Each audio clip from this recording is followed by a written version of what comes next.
E aí, tudo bem com você? Bem-vindo de volta ao meu canal. Meu nome é Givan Rocha e esse vídeo aqui é mais um vídeo aqui do quadro Papo Reto do canal, né? Eu vou falar sobre algumas coisas hoje aqui relacionadas à placa-mãe. Isso porque tem muita dúvida, tem muitas perguntas aqui nos vídeos, né, sobre eu posso usar tal placa-mãe com tal processador? E eu vejo que tem muita gente jogando placa-mãe muito para baixo e tem muita gente jogando placa-mãe muito para cima, conforme o processador que vai usar. Principalmente processadores de gráficos integrados, 4600G, 5600G, 5700G, que são os três principais aí, os três mais usados aí do momento. Eu já falei em várias ocasiões aqui o quanto é importante você ter uma boa placa-mãe, né? A placa-mãe ela é a espinha dorsal ali do seu computador, é onde vai acontecer tudo e você precisa de uma boa placa-mãe que tenha um bom chipset. Porém, não adianta só focar em chipset, não adianta a gente pensar só em B550, em X570 e achar que está tudo resolvido. Placa-mãe é algo muito importante em termos de construção, o conjunto importa muito. Então a gente precisa que a placa-mãe, além de ter um bom chipset, ela tenha bons componentes e ela tenha recursos que atendam você. Nesse sentido, a gente pode imaginar o mesmo também quando a gente está superestimando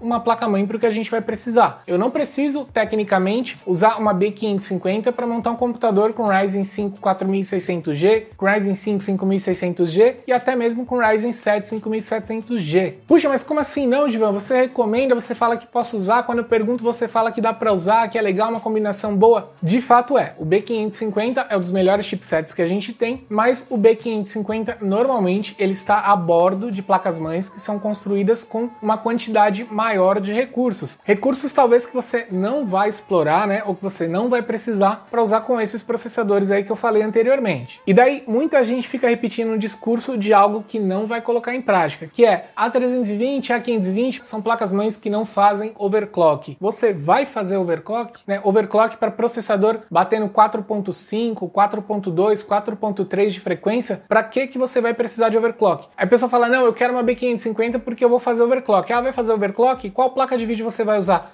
Tô usando uma GTX 1660 Super. Puxa vida, para que você precisa de overclock para empurrar uma placa dessa? Se você estivesse usando uma RTX 3090, uma 4070, tá usando um 5500, um 4500, um 4600G, aí talvez você poderia pensar em overclock para alcançar uma frequência maior para extrair mais essa GPU. Caso contrário, não tem tanta vantagem assim. Pode ser que numa aplicação profissional, num render, alguma coisa, mas overclock, na maioria do tempo, ele está voltado mesmo para um público entusiasta, que quer testar processador. Para quem vai usar o computador para jogar, para trabalhar, não precisa se preocupar com overclock, tá? Essa é uma opinião. Quem gosta de overclock vai fazer de qualquer forma. Mas para ter boa performance no seu PC, hoje em dia, com as frequências que esses processadores alcançam, a gente não precisa uma placa-mãe que libere overclock. E daí tem muita gente que vem falar, eu quero uma B550 porque tem PCI 4.0. Aí o processador do cara é um 4600G, um 5600G, um 5700G, que são de PCI 3.0. Não faz diferença, você não vai ter essa conversa entre processador e placa-mãe se você tem uma placa-mãe de PCI 4.0 e o seu processador é de PCI 3.0. PCI 4.0 pode trazer uma vantagem, se você tiver aí uma placa-mãe 4.0, um processador 4.0, um SSD NVMe 4.0, é algo para você pensar, até mesmo quando você vai usar uma placa de vídeo, para saber se isso representa, nessa quantidade maior de linhas aí, representa uma vantagem real, prática em performance para você. Porque na maioria dos casos é só procurar teste, dar uma olhada, dependendo da configuração, para configurações mais simples não traz vantagem nenhuma. Processadores mais high-end, com placas de vídeo mais high-end, a gente consegue mensurar alguma diferença. Mas para configurações mais intermediárias e configurações mais de entrada, o PCI 4.0 ele não representa uma vantagem que justifique também você falar que precisa de uma placa-mãe B550 ou X570 porque você quer utilizar PCI 4.0. Terceira linha de pensamento que as pessoas também têm quando pensam em B550, X570 é que, para que eu possa fazer o upgrade futuramente. Só que aí o cara gasta uma grana para montar um PC agora, né? Coloca uma placa-mãe que ele não vai explorar inteiramente agora, e aí passa 3, 4 anos, o cara não vai lá, não faz upgrade, né? Não troca processador, não compra uma GPU melhor ou não compra nenhum processador ou GPU que traga uma vantagem significativa por ter uma B550. E aí chega um momento que já tá valendo mais a pena você, por exemplo, exemplo, partir para um AM5, comprar uma placa-mãe AM5, processador AM5 e já ir para uma outra plataforma. Então, muitas vezes, quando eu estou falando aqui de equilíbrio de configuração, é você equilibrar a configuração que você vai usar agora. Talvez você gaste menos em uma placa-mãe e sobra grana para você ter uma placa de vídeo melhor ou colocar um processador melhor. O SSD NVMe é mais rápido ou maior, com mais capacidade de armazenamento, mais memória no seu computador. Esses são os equilíbrios que fazem mais sentido. Existem aspectos técnicos que diferem chipsets uns dos outros, né, de um A320 para um A520, para um B450, para um B550, mas além de recursos diferentes que essas placas-mães possuem, componentes diferentes, existe todo um marketing em cima dessas placas-mães, com algumas coisas em termos até de design que chamam mais atenção, né? É ali um dissipador mais bonitinho, uma impressão de PSB mais bonita ali, uma caixa mais bonita, um logo mais bonito, mais recursos a RGB e outras coisas aí que fazem com que essas placas-mães, além de ter chipsets diferentes, né, que custam mais caro, tem um custo maior para serem colocados ali nessas placas-mães, né, comportam ali uma série de coisas que encarecem essas placas-mães, né, tornando essas placas-mães muito boas, porém com valor mais alto. E esse valor mais alto muitas vezes é por conta de uma série de coisas que talvez você nem vá utilizar. Porém, fazer a escolha por um chipset mais simplificado não significa muitas vezes comprar a placa-mãe mais barata. Então presta atenção não apenas em chipset, presta atenção também em construção, em marca, em componente, principalmente VRM, tá? Que é o que vai pegar. Se for uma placa-mãe B450 com VRM mais fraco do que você encontra numa A320, não faz sentido, principalmente porque aí já caiu por terra a questão do overclock. Você pensa, puxa, pode ser que eu nem faça, né? PCIe 4.0 não tem, só vai ter em B550. Então qual que seria a vantagem de ter uma B450, sendo que ela pode ser em construção inferior a uma A520 e uma A320? Moral da história é a seguinte, você precisa pensar na sua configuração peça por peça e que essas peças tenham combinação, tenham equilíbrio. Não adianta eu comprar uma ótima placa-mãe e aí para comprar essa placa-mãe eu sacrifiquei um processador, eu tive que comprar uma fonte ali duvidosa, mais fraca do que deveria para a configuração que eu vou montar. Às vezes o cara tá pensando muito em upgrade que talvez nem vai fazer, aí compra uma baita placa-mãe com processador de gráficos integrados porque lá na frente vai pensar em colocar uma GPU, sendo que ele poderia ter comprado uma placa-mãe mais simples, um processador sem gráficos integrados até melhor e já colocar uma GPU agora. É muito de cada um, mas os cenários e as possibilidades eu tenho que apresentar para vocês.